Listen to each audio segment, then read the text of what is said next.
everybody. So Michelle, I'm out here in Lansing, Illinois. Yes. And just finished a Born to Shine Assembly with K through 1. So awesome. And if there's some elementary school principal out there, Michelle, would what would you say to her or him?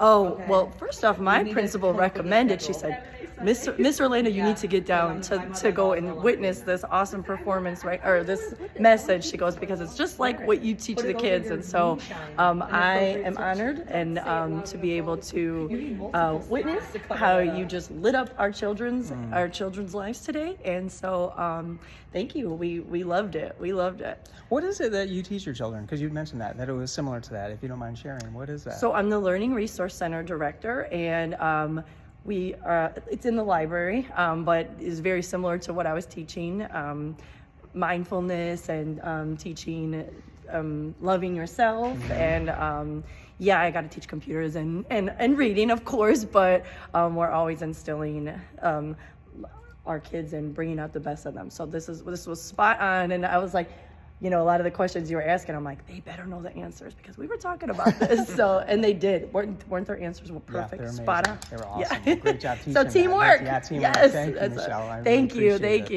You guys were born to what? I can't even hear you. Born to what?